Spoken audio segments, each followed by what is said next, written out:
This is Unexplained, looking at mysteries, the paranormal, and the extraordinary. The Betty and Barney Hill case is one of the most mysterious and interesting cases in UFO lore, because in September 1961, they had not only an alleged encounter with a UFO, but they were also one of the first reported abductees in all of North America. That makes them one of the original classic cases that still holds up after nearly 60 years. And the fact that these were just ordinary people, a married couple that claimed to have seen and had a close encounter with both a UFO and possibly aliens from another world, is extraordinary. Their case went on to define many parts of the abduction phenomenon, and it's even been recognized by the state of New Hampshire with a historical road sign to mark the event. This is a breakdown of their story, and in future episodes we may delve in deeper and check out different aspects in our quest to seek out everything that is unexplained. The story begins in New Hampshire in 1961. Betty and Barney Hill, an interracial couple, decided to go on a road trip to Niagara Falls, just across the border in Canada. Little did they know that that road trip would change their life forever. On their return journey home, did they encounter a UFO? Or did they just imagine the whole thing? While driving through the empty, winding country roads of New Hampshire's White Mountains forests, they were the only car on the road when they saw a strange light in the sky that seemed to be following them the entire way. Stopping at the side of the road, Barney grabbed his binoculars and he tried to get a better look. What he saw startled them, because this was some kind of craft, but it wasn't like any plane they'd seen, and there were people inside looking out the window. Terrified, he ran back to the car and sped off. They claimed that the craft chased after them, but then things suddenly went a bit blurry. And by the time they got home that night, they couldn't believe what they'd just been through. To their surprise, they'd actually arrived home 2 hours later than they should have done, and all of their watches had stopped working. Barney's shoes were also scuffed on the sides, and Betty's dress was ripped. The next day, they immediately reported this incident to the nearby Air Force Base. They described seeing the light in the sky, and surprisingly, the Air Force lieutenant was extremely interested since the Air Force Base had actually picked this up on their radar the same night. There were even reports that the base had scrambled jets to intercept it. Over the next weeks and months, the pair had terrifying nightmares and dreams about that night, experiencing things that to their conscious mind had just not happened. Or at least they couldn't remember. For no apparent reason, seemingly mundane events would induce feelings of terror, especially in Barney, who had a hard time dealing with it. But slowly more and more details started to leak through their consciousness, and they became aware that something must have happened in those missing 2 hours. Finally, a few years after the event, they sought out professional help, and they were referred to one of the best clinical psychologists in the country, Dr. Benjamin Simon, who would use hypnosis to uncover the missing memories. These sessions lasted for 2 months, and the results are astounding to say the least. This is what came out of those hypnosis sessions, and I'll include actual recordings of select parts, which you should note can be disturbing to listen to. So what happened during those 2 missing hours? According to the hypnosis tapes, after seeing the initial light in the sky and Barney seeing a creature in the window, he had a sense that they were about to be captured. Why? What do they want? What do they want? This creature, this leader is telling me something. He's telling you something. How? How is he getting it to you? I can see it in his face. Do you see his lips move? Yes. No, his lips aren't moving. Yes, go on. He's telling you. And he's looking at me. What did he tell you? Stay there and keep looking. Just keep looking and stay there. And just keep looking. Just keep looking. Could you hear him tell you? Oh, I gotta pull these binoculars away from my eyes. Because if I don't, I'll just keep staying there. Could you hear him tell you this? Oh, no, he didn't say it. You felt he said it. I know. You know he said Just it. there, yeah. Just stay there, he's saying to me. It's All right. pounding in my head. Just All don't right. pull the binoculars away. God, give me strength. All right. Pull them down. Run! Pull these binoculars down and run. God, it says my God, give me strength. I gotta get away. Oh, Betty! right, all We gotta right. get away, Betty! All right. Calm down. I'm driving. I gotta down. get away. The Hills described the craft chasing them as they tried to get away, finally, somehow disabling the car with a high-pitched sound. And what they saw next would terrify both, as men appeared in the road ahead and slowly approached the car. There was these men standing in the highway, and they were just, you couldn't get a good look at them. What are they doing there?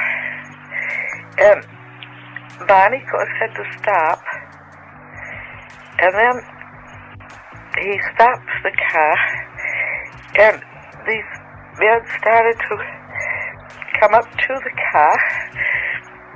They separated. They came up in two groups, and when they started to do that, I got real scared. The Hills say they were somehow frozen and unable to move. Betty said all she wanted to do was get out and run, but she couldn't. And he started to stop the car. He did what? He's trying to start the car and Yes. it won't start. And the men are coming towards us. And I think, well, I can get away from this. If I get the car door open, I can run in the woods and hide. And I'm thinking it, and I just put my hand on the car door and open it. And the men come up and they open it for me. Barney talked about being fixated on the creature's eyes. Was it somehow hypnotizing him in some sort of way? The eyes are there. Always the eyes are there. And they're telling me I don't have to be afraid. He was clearly terrified for his life, frozen and unable to move as these creatures moved towards him. God, I'm scared. It's all right. You can go right on, experience it. It will not hurt you now. I gotta get my gun. I gotta get my gun! All right. All right. That's all. I gotta get my gun! Go to sleep, Steve. You got to get now. Oh, You Lord. forget it now. You've forgotten. Calm now. Relax. Deeply relaxed. Eventually, the creatures put them in a sleep trance and took them up the ramp into the craft. It seems Barney was more incapacitated than Betty and was dragged along the ground, perhaps explaining his scuffed shoes.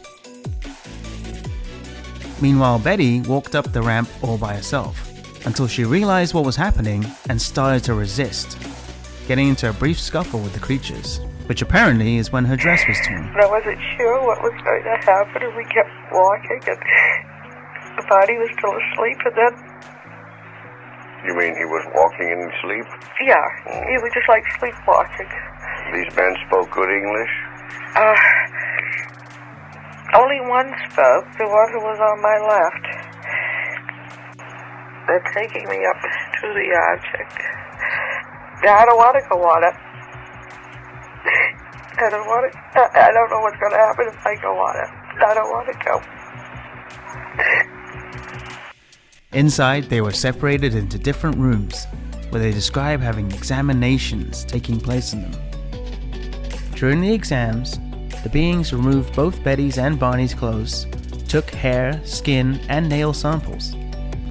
Then Betty describes a large needle being inserted into her belly, which the leader explained was a pregnancy test. So then they roll me over on my back. And the examiner has a long needle in his hand. And I see the needle. And it's bigger than any needle I've ever seen. And I asked him what he's going to do with it. And he said, just a simple test to won't hurt me. And I asked him what. And he said he just wants to put it in my navel. It's just a simple test. And I don't know, it will hurt. Don't do it. Don't do it. And he said, no, it won't hurt. Despite the leader saying it wouldn't hurt, she screamed in pain, and the leader removed the pain simply by looking in her eyes and waving his hand. And I'm crying, and I tell him it's hurting, take it out. And then the leader, he goes over and he puts his hand, runs his hand in front of my eyes. And he says, I'll be alright. I won't feel it.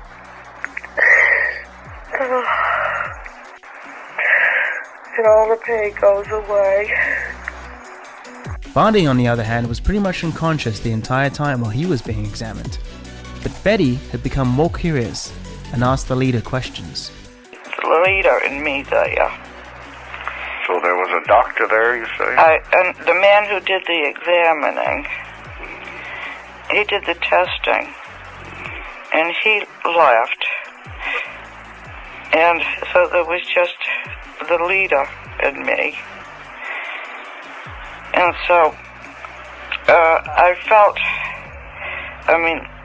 I was grateful to him because he had stopped my pain. And now I wasn't afraid at all. And so I started talking with the leader. This is when the leader showed her some kind of holographic map, which he claimed was the star system that they had come from. There was an opening,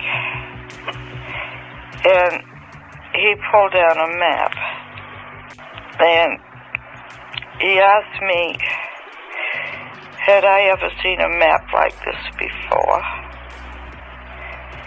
And I walked across the room,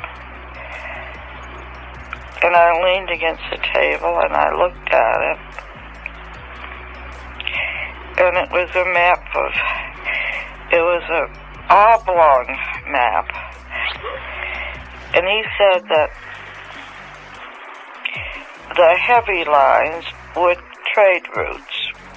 And then the solid lines were places they went occasionally. He said that the broken lines were expeditions. So how much of this is actually true? Is it just a fantasy that they both somehow shared, or could it be real? If this was a real event, then it would have massive implications. Because we'd have to accept that there are some kind of beings, perhaps from another planet, which are here doing what seems like scientific studies on humans. Almost like what we might do today, connect to animals in the wild. But could it be real?